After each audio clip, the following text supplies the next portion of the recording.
கர்த்தருடைய பரிசுத்த நாமத்திற்கு மகிமை உண்டாவதாக. கர்த்தராகிய இயேசு கிறிஸ்துவின் நாமத்தினாலே உங்களை வாழ்த்துகிறேன். இயேசுவின் நாமம் வல்லமையுள்ள நாமம் என்பதை பற்றி தியானிப்பதற்காக நான் எடுத்துக்கொண்ட பகுதி அப்போஸ்தலர் 4ஆம் அதிகாரம் 7ஆம் வசனம். அவர்களை நடுவே நிறுத்தி, நீங்கள் எந்த வல்லமையினாலே எந்த நாமத்தினாலே இதை செய்தீர்கள் என்று கேட்டார்கள். இப்போ இது யார் கேட்குறா அப்படின்னா, பிரதான ஆசாரியராகிய அன்னா, காய்பா, யோவான், இன்னும் அலெக்சாந்தர், பிரதான ஆசாரியருடைய குடும்பத்தார் எல்லோரும் சேர்ந்து ஒரு இடத்துல கூடி வந்திருக்காங்க. கூடி எருசலேமில் கூடியிருக்காங்க. கூடி பேதுருவையும் யோவானையும் நடுவில் நிறுத்தி அவங்க கேட்குறாங்க, எந்த நாமத்தினால நீங்கள் இதெல்லாம் செய்கிறீங்க, எந்த வல்லமையினால் செய்தீங்க அப்படின்னு. என்ன செய்தாங்க அப்படின்னு பார்த்தோன்னா, அப்போஸ்தலர் 3ஆம் அதிகாரம் 1ஆம் வசனத்துலேருந்தே பார்த்தோன்னா, அதாவது பேதுரும் யோவானும் ஜெபாலயத்துக்கு போகிறாங்க. தேவாலயத்துக்கு போகும்போது அங்கே தாயின் வயிற்றிலிருந்தே பிறந்தது முதல் சப்பானியாக இருக்கிற ஒரு மனிதர், ஒரு நபர்கிட்ட ஜெப ஆலயத்தின் வாசலில் அவரை உட்கார வைக்கிறாங்க. அவங்க வீட்டார் அவரை உட்கார வச்சு பிச்சை கேட்குறதுக்காக தேவாலயத்து வாசலில் உட்கார வைக்காங்க. இப்போவும் பேதுரும் யோவானும் ஆலயத்துக்குள்ளே போகும்போது அவர் கேட்டுட்ருக்கார், பிச்சை கட்டிகிட்ருக்கார். இப்போ பேதுரும் யோவானும் சொல்கிறாங்க, நீங்கள் என்னை நோக்கி பாரு, எங்களை நோக்கி பாருங்கள். இப்போ அவரை நோக்கி பார்க்கும்போது பேதுருவையும் யோவானையும் இந்த பிச்சை கட்டு கொண்டு இருந்த அந்த நபர் நோக்கி பார்க்குறாரு. பார்த்த உடனே ஏதாவது தருவார் அப்படின்னு தானே பார்ப்பாங்க. இப்போ பேதுருவும் யோவானும் சொல்கிறாங்க, இந்த வெள்ளியும் பொண்ணும் எங்களிடத்துல கிடையாது. அப்போஸ்தலர் 3ஆம் அதிகாரம் 6ஆம் வசனத்தில், அப்பொழுது பேதுரு, வெள்ளியும் பொன்னும் என்னிடத்தில் இல்லை, என்னிடத்தில் உள்ளதை உனக்கு தருகிறேன். நசரனாகிய இயேசு கிறிஸ்துவின் நாமத்தினாலே நீ எழுந்து நட என்று சொல்லி, 7ஆம் வசனம், வலது கையினால் அவனை பிடித்து தூக்கிவிட்டான். உடனே அவனுடைய கால்களும் கரடுகளும் பெலன் கொண்டது. 8ஆம் வசனம், அவன் குதித்தெழுந்து நின்று நடந்தான். நடந்து குதித்து தேவனை துதித்து கொண்டு அவர்களுடனே கூட தேவாலயத்திற்குள் பிரவேசித்தான். நோக்கி பார்த்த உடனே பேதுருவும் யோவானும் இயேசு கிறிஸ்துவின் நாமத்தினால எழுந்து நட என்று சொல்லி அவருடைய வலது கையை பிடித்து தூக்கி விட்டுட்டாங்க. இப்போ எழுந்து குதித்து நடந்துட்டாரு. ஹல்லேலூயா. நடந்தது மாத்திரம் கிடையாது, இவங்க பேதுரு கூட, அப்போஸ்தலனாகிய பேதுரு கூடயும் யோவான் கூடயும் சேர்ந்து தேவாலயத்துக்குள்ளேயே அவர் துதித்து கொண்டே மகிமைப்படுத்தி கொண்டே அவர் உள்ளே போயிட்டார். ஜனங்கள் எல்லாருக்கும் ஒரே ஆச்சரியம், ஒரே பிரமிப்பு. இது எப்படி நடந்தது? 12ஆம் வசனத்தில் பாருங்கள், இந்த ஜனங்கள் பின்னாலேயே வராங்க, பேதுருடைய பின்னாடி வராங்க. வரும்போது அவர் ஜனங்களை பார்த்து சொல்கிறாரு, இஸ்ரவேலரே, நீங்கள் என்ன ஆச்சரியப்படுறீங்க? எங்களுடைய சுய சக்தியினாலோ அல்லது எங்களுடைய சுய பக்தியினாலோ இவர் நடக்கலை. நீங்கள் எங்களை நோக்கி பார்க்குறது என்ன அப்படின்னு சொல்லிட்டு அவர் சத்தியத்தை சொல்ல ஆரம்பிச்சிட்டாரு. எதிலிருந்து ஆரம்பிக்கிறாருன்னு பாருங்கள். அப்போஸ்தலர் 3ஆம் அதிகாரம் 13ஆம் வசனத்தில், ஆபிரகாம், ஈசாக்கு, யாக்கோபு என்புடைய தேவனாகிய நம்முடைய பிதாக்களின் தேவன் தம்முடைய பிள்ளையாகிய இயேசுவை மகிமைப்படுத்தினார் அப்படின்னு ஆரம்பிக்கிறார். நீங்கள் அவரை நம்பலை, அவரை கொலை செய்ய ஒப்பு கொடுத்தீங்க, ஒரு கொலைக்காரனை விடுதலை பண்ணினீங்க, பிலாத்து இயேசுவை விடுதலை பண்ண மனதாக இருந்தார், நீங்கள் அவரை விடுதலை பண்ண விடலை, இப்படிலாம் சொல்லிவிட்டு ஒரு ஜீவாதிபதியை நீங்கள் என்ன செய்திட்டீங்க? கொலை செய்தீங்க. 16ஆம் வசனம், அவருடைய நாமத்தை பற்றும் விசுவாசத்தினாலே அவருடைய நாமமே நீங்கள் பார்த்து அறிந்திருக்கிற இவனை பலப்படுத்தினது. அவரால் உண்டாகிய விசுவாசமே உங்கள் எல்லாருக்கும் முன்பாக இந்த சர்வாங்க சுகத்தை இவனுக்கு தந்தது அப்படின்னு சொல்லிட்டு ஆண்டோடைய நாமத்தை மகிமைப்படுத்த விதமாக பேதுருவும் யோவானும் அந்த இடத்துல ஜனங்கள்கிட்ட பேசுகிறாங்க. அது மட்டும் இல்லை, மோசே சொன்னாரே, மோசே மூலமாகவும் ஆண்டோடைய வார்த்தைகள் வெளிப்பட்டது. 22ஆம் வசனம், மோசே பிதாக்களை நோக்கி, உங்கள் தேவனாகிய கர்த்தர் என்னை போல ஒரு தீர்க்கதரிசியை உங்கள்கிட்ட அனுப்புவார், எழும்ப பண்ணுவார் அப்படின்லாம் சொன்னாங்க. ஆனால் தீர்க்கதரிசனுடைய சொல்ல யாருமே என்ன செய்யலை, கேட்கலை, நம்பலை. சாமுவேல் முதற்கொண்டு எத்தனையோ தீர்க்கதரிசிகள் உங்களுக்கு இந்த நாட்களை முன்னறிவித்தார்கள், அதையும் நீங்கள் என்ன செய்யலை, கேட்கலை அப்படின்னு சொல்லிட்டு, அதுக்கப்புறம் என்ன நடந்தது, தேவன் தன்னுடைய பிள்ளையாகிய இயேசுவை அனுப்பினார் அப்படின்னு சொல்லும்போது பேசிகிட்டு இருக்காரு. இந்த வார்த்தைகளெல்லாம் சொல்லி பேசிக்கிட்டே இருக்கும்போது ஆசாரியர்களும் தேவாலயத்து சேனை தலைவனும் சதுசேயரும் வந்துட்டாங்க. வந்து பார்க்குறாங்க, என்ன பேசிக்கிட்டு இருக்காரு இவங்க அப்படின்னு சொல்லி பார்த்துட்டு கோபம் வருது அவங்களுக்கு. கோபம் வந்து அவங்கள பிடித்து, அது ஒரு சாயங்கால வேலை, அதனால் அவங்கள விசாரிக்கவும் மற்ற எதுவும் பண்ண முடியாமல் அவங்கள சிறையில் அடைக்க சொல்லிட்டாங்க.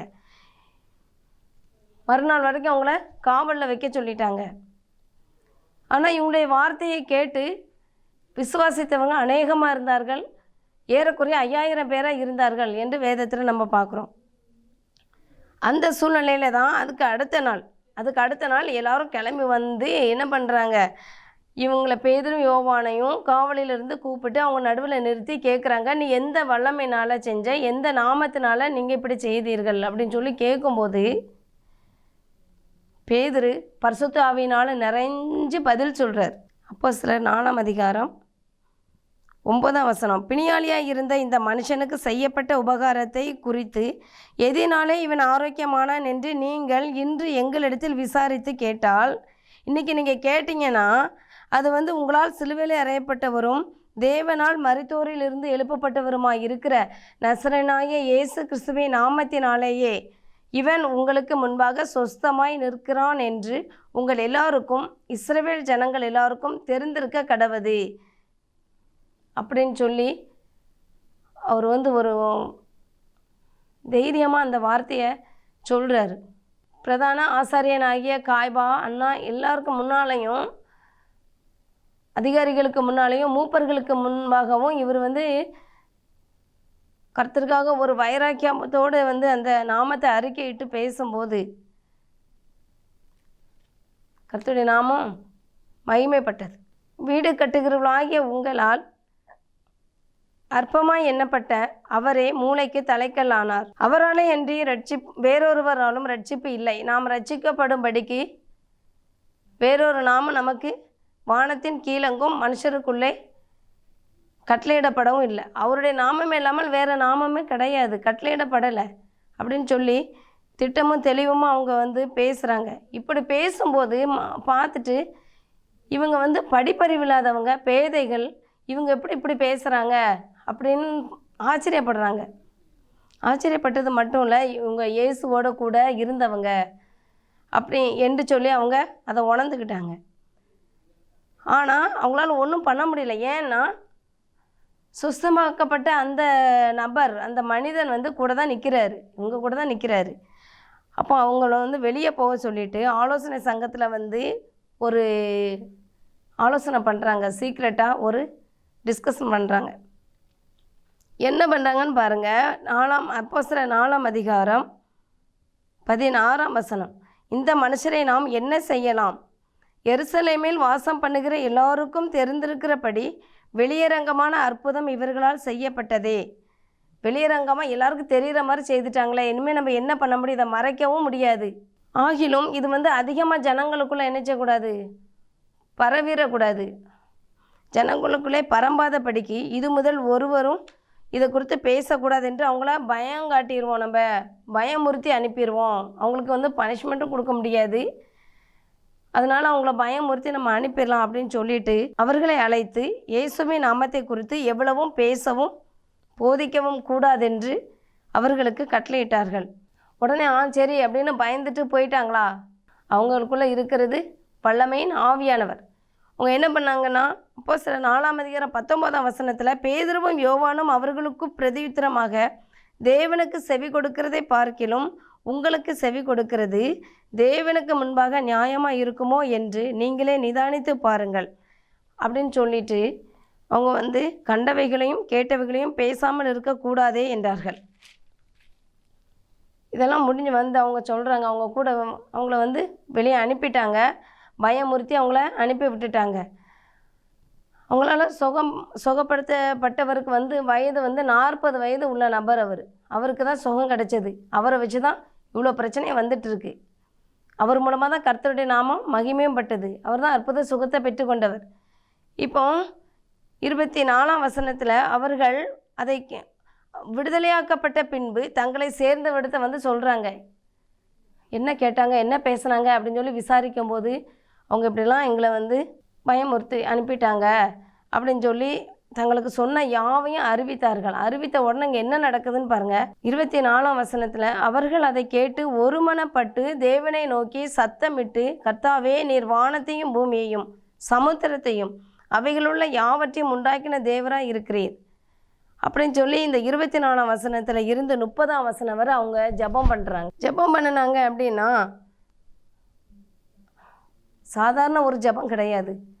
அந்த இடமே, அவங்க கூடியிருந்த அந்த இடமே அசையத்தக்கதாக அவங்க ஜெபம் பண்ணினாங்க. உடைய ஊழியக்காரருக்கு என்ன கொடுங்க? தைரியத்தை கொடுங்க. முழு தைரியத்தோடு உடைய வசனத்தை சொல்லணும். உடைய கரத்தை நீட்டும் போது அற்புத சுகம் உண்டாகணும் அப்படின்னு சொல்லி அவங்க இயேசுவின் நாமத்தினால அடையாளங்களும் அற்புதங்களும் நடக்கணும். இயேசுவின் நாமத்தினால எல்லாம் நடக்கணும் ஆண்டவரேன்னு சொல்லி அவங்க ஜெபிக்கிறாங்க. ஜெபிக்கும் போது அந்த அவங்க இருந்த இடம் வந்து அசைந்தது. பரிசுத்த ஆவியினால் நிரப்பப்பட்டு தேவ வசனத்தை வந்து தைரியமாய் அவங்க சொன்னாங்க. ஏன் அவங்க தைரியமாக சொல்ல முடிஞ்சது அப்படின்னா, அவங்க ஜெபிக்கும் போது அவங்க கூடியிருந்த அந்த இடம் அசைஞ்சது அப்படின்னு சொன்னால், அந்த அளவுக்கு அவங்க பரிசுத்த ஆவியால் நிரம்பி ஜெபித்தார்கள் அப்படின்னு போட்டிருக்கு வேதத்தில். ஏன் இதுக்கு காரணம் என்னென்னா 32ஆம் வசனத்தில் பாருங்கள். விசுவாசிகளாகிய திரளான கூட்டத்தார் வந்து ஒரே இருதயமும் ஒரே மனமும் உள்ளவர்களாக இருந்தாங்க. அதான் அதுக்கு காரணமே. ஒரே மனசு, ஒரே இருதயம். இன்றைக்கி நம்ம எப்படி இருக்கிறோம்? ஒரு குடும்பத்துக்குள்ளே ஒரு மனம் இருக்கா? ஒரே இருதயம் இருக்கா? ஒரு சபைக்குள்ளே ஒரே மனமும் ஒரே இருதயமும் இருக்கா? சபைக்குள்ளே வந்து திரளான கூட்டம்லாம் கிடையாது. ஒரு பர்டிகுலர் அளவான கூட்டம் தான் இருக்கும். குறிப்பிடத்தக்க அளவு கூட்டங்கள் தான் உண்டு சபைக்குள்ளே. ஆனால் அதுக்குள்ளே வந்து நம்ம எவ்வளோ பிரிவினைகள், எவ்வளவோ பொறாமைகள், எவ்வளவோ என்ன சொல்கிறது, குழப்பமான சூழ்நிலை. திருச்சபை அப்படின்னாலே புறஜாதியார்களே வந்து ஒரு இழிவாக பேசக்கூடிய அளவில் இன்றைக்கு திருச்சபை காணப்படுதுன்னா காரணம் என்ன? ஒரு மனம் இல்லை, ஒரே இருதயம் இல்லை, ஐக்கியம் இல்லை. இந்த வேத பகுதியை நம்ம வாசிக்கும் போது மிகுந்த ஒரு ஆச்சரியமான காரியம். விசுவாசிகளாகிய திரளான திரள் கூட்டத்திற்கே ஒரே இருதயமும் ஒரே மனமும் இருந்தது. அவருடைய நாட்களில் மத்தேயு 18ஆம் அதிகாரம் 19-20ஆம் வசனத்தை பார்த்தோன்னா, அல்லாமலும் உங்களில் 2 பேர் தாங்கள் வேண்டிக் கொள்ளப் போகிற எந்த காரியத்தை குறித்தாகிலும் பூமியிலே ஒருமனப்பட்டிருந்தால் பரலோகத்தில் இருக்கிற என் பிதாவினால் அது அவர்களுக்கு உண்டாகும் என்று உங்களுக்கு சொல்லுகிறேன். ஏனெனில் 2 பேராவது 3 பேராவது என் நாமத்தினாலே எங்கே கூடியிருக்கிறீர்களோ அங்கே அவர்கள் நடுவிலே இருக்கிறேன் என்றார். ஹல்லேலூயா. கர்த்தருடைய நாமம் மகிமைப்படுவதாக. 2 பேர் 3 பேரே கூடியிருந்தாலே அந்த இடத்துல ஆண்டவர் என்ன செய்கிறாரு? நடுவில் இருக்கிறேன்னு சொல்கிறாரு. அவர் நடுவில் இருக்கிறதுக்கு தகுதியாக நம்ம காணப்படுறோமா? ஒரு மனதோடு கூடி இருக்கிறோமா? ஐக்கியம் நம்மகிட்ட இருக்கா? எனக்கு நிறைய ஜெப குறிப்புகள் வந்துகிட்டே இருக்கும். அதில் தான் நான் ரொம்ப பாரப்பட்டேன். குடும்பத்தில் பிரச்சனை, பிரிவினை, வேலை பார்க்குற இடங்களில் சமாதானம் இல்லை, இப்படி நிறைய பிரச்சனைகள் வந்து எனக்கு ஜெப குறிப்பு வந்துகிட்டே இருக்கும். ஒரு அம்மா ரொம்ப பாரத்தோடு போட்டுகிட்டே இருப்பாங்க மெசேஜ். எனக்கு அதை வாசிக்க கூட நேரமே இருக்காது. ஆனாலும் வந்து அவங்களுக்கு நம்ம ஒரு ரெஸ்பான்ஸ் பண்ணணும் அப்படிங்கிறதுக்காக நான் அதை அவசரமாக ஒரு ரீட் பண்ணிவிட்டு அவங்களுக்காக ஜெபிப்பேன். ஏதாவது ஒரு ஷார்ட்டாக ஒரு ஆன்சர் போட்டு விடுவேன். நான் ஏன் சொல்கிறேன் அப்படின்னா, நம்ம ஆண்டவர் வந்து அப்படி ஜெபிக்கணும், இப்படி ஜெபிக்கணும், ஆண்டவர் உடனே பதில் தந்துடணும் அப்படிலாம் நம்ம நினைக்கிறோம். ஆனால் நம்மளை நம்ம நிதானித்து ஆராய்ந்து அறியணும். நம்ம எப்படி இருக்கோம், எந்த இடங்களை நம்ம சரிப்படுத்தணும், கர்த்தருக்கு பிரியமான காரியங்களை நம்ம செய்கிறோமா, அதற்கேற்றாற் போல் நம்மளுடைய ஜெபங்கள் அமையுதா, நம்ம ஆண்டவரை வந்து எப்படி தேடுறவங்களா இருக்கோம், எதுக்காக தேடுறவங்களா இருக்கோம், அவருடைய நாமத்தை மகிமைப்படுத்துறதுக்காக தேடுறோமா, இந்த உலகத்தினுடைய காரியங்களுக்காக தேவைகளுக்காக மாத்திரம் அவரை நோக்கி பார்க்குறோமா, ஆண்டவரை இதை தந்துருங்க அதை தந்துருங்க அப்படின்னு சொல்லி மட்டும் கேட்குறோமா? கிடையவே கிடையாது. நித்திய ஜீவனை சுதந்திரித்து கொள்ளணும்னா அநேக பாடுகள் வழியாக கஷ்டங்கள் வழியாக தான் நம்ம கடந்து போகணும். அந்த கஷ்டங்களையும் பாடுகளையும் தாங்கிறதுக்கு கர்த்தர் பலனை தருவார். எந்த ஒரு சூழ்நிலையும் அவருடைய நாமத்தை வந்து நம்ம மறுதளிக்கிறவங்களா இருக்கக்கூடாது, தூஷிக்கிறவங்களா இருக்கக்கூடாது. ஆண்டவரே எங்கள் மூலமாக உங்கள் நாமம் மாத்திரம் மகிமைப்படணும் அப்படின்னு மட்டும் சொல்லி நம்ம ஜெபிக்கிறவங்களா இருக்கணும், நடக்கிறவங்களா இருக்கணும். இந்த நேரத்தில் கூட இந்த பேதுருவாகிய அப்போஸ்தலனாகிய பேதுருவும் அப்போஸ்தலன் யோவானும் எப்படி அந்த இடத்துல வந்து கர்த்தருடைய நாமம் மகிமைப்படுறதுக்கு விதமாக நடந்து கொண்டார்களோ, அவங்க மூலமாக விசுவாச மார்க்கத்தார் கிறிஸ்துவை ஏற்றுக்கொண்டவங்களாம் எவ்வளோ விசுவாசத்தோடு ஒன்று கூடி அவங்க ஒரு மனதோடு ஜெபித்தாங்களோ, ஒரே இருதயமும் ஒரே மனமுள்ளவங்களாக இருந்தாங்களோ, அதே போல் நம்மளுடைய வாழ்க்கையிலையும் நம்ம வந்து ஒரு மன உள்ளவங்களாக இருந்து கர்த்தரை நோக்கி பார்க்கணும், ஒருத்தர் வந்து நன்மைகளையும் கிருபைகளையும் பெற்றுக்கொள்ளணும். இதுக்காக இந்த வேலையில் நம்ம ஜெபிப்போம். கர்த்தாவே ஸ்தோத்திரம் ஸ்தோத்திரம் ஸ்தோத்திரம், நன்றியோடு துதிக்கிறோம், ஸ்தோத்திரிக்கிறோம்ப்பா. நாங்கள் ஆண்டவரே தியானித்த அந்த வேதன் பகுதியின் வழியாக உமக்கென்று ஆண்டவரே ஒரு பக்தி வைராக்கியமுள்ள வாழ்க்கை வாழத்தக்கதாக எந்த சூழ்நிலையில் வந்தாலும் ஆண்டவரே அப்போஸ்தலனாகிய பேதுருவும் யோவானும் சிறைச்சாலை அனுபவத்துக்குள்ளே கடந்து போன போதிலும் உடைய நாமத்தை ஆண்டவரே பகிரங்கமாக வெளிப்படுத்துவதில், தைரியமாக பேசுவதில், அறிக்கையிடுவதில் எப்படி உறுதியாக இருந்தார்களோ அதே போல் அதே வல்லமையினால் நிறைந்தவர்களாக எங்களை மாற்றும்படியாக ஜெபிக்கிறோம் ஆண்டவரே.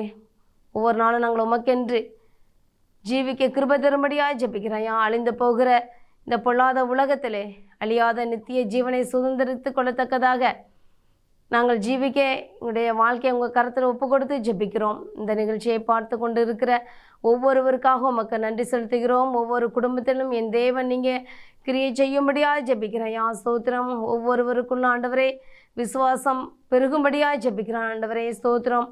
ஒவ்வொரு குடும்பத்திலும் உங்கள் வல்லமை ஆண்டவரே கிரியை செய்யும்படியாக ஜெபிக்கிறோம். ஹல்லேலூயா. நன்றி பரிசுத்த ஆவியானவரே, மே துதிக்கிறோம், மே ஸ்தோத்திரிக்கிறோம். பலத்தினாலும் அல்ல, பராக்கிரமத்தினாலும் அல்ல, என்னுடைய ஆவியினாலே ஆகும் என்று சொன்ன தேவன் பரிசுத்த ஆவியானவர் தாமே நீங்கள் கிரியை நடப்பிக்கும்படியாக ஜெபிக்கிறோம்.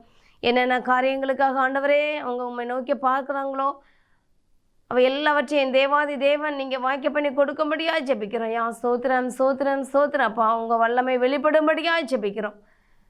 பலவீனமானவர்களை ஜெபிக்கிறோம். அற்புத சுகம் பலன் உண்டாவதாக இயேசு கிறிஸ்துவின் நாமத்திலே ஜெபிக்கிறோம். ஹல்லேலூயா. நன்றி பரிசுத்த ஆவியானவர். போராட்டங்கள் பிரச்சனைகள் எல்லாம் மாறும்படியாக ஜெபிக்கிறோம் இயேசு கிறிஸ்துவின் நாமத்தினாலே. ஹல்லேலூயா. நன்றி பரிசுத்த ஆவியானவரை. படிக்கிற பிள்ளைகளுக்கு தேவையான ஞானத்தை என் தேவன் கட்டளையிடும்படியாக ஜெபிக்கிறோம். போக்கிலும் வருத்தமற்ற எல்லா சமயங்களிலும் உங்கள் கிருபை மாத்திரம் கூட இருந்து தாங்கும்படியாக ஜெபிக்கிறோம். உம்மை உண்மையாக நோக்கி பார்க்கிற ஒருவர் வெட்கப்பட்டு போகாதபடி செய்கிற தேவன் ஆண்டவரே, உங்களோடு கூட இருந்து உங்கள் முகத்தின் ஒளியை அவர்கள் மேல் பிரகாசிக்க பண்ணும்படியாக ஜெபிக்கிறோம். நன்றி ராஜா, உம்மை துதிக்கிறோம், ஸ்தோத்திரிக்கிறோம். எல்லா துதி கன மகிமை உமக்கு ஒருவருக்கே செலுத்துகிறோம். மீட்பர் இயேசுவின் நாமத்தில் ஜெபிக்கிறோம். ஜீவனும் பரிசுத்தமும் இரக்கம் நிறைந்த எங்கள் நல்ல தகப்பனே. ஆமேன். ஸ்தோத்திரம். கர்த்தர் தாமே உங்களை ஆசீர்வதிப்பாராக. ஆமேன். அல்லேலூயா.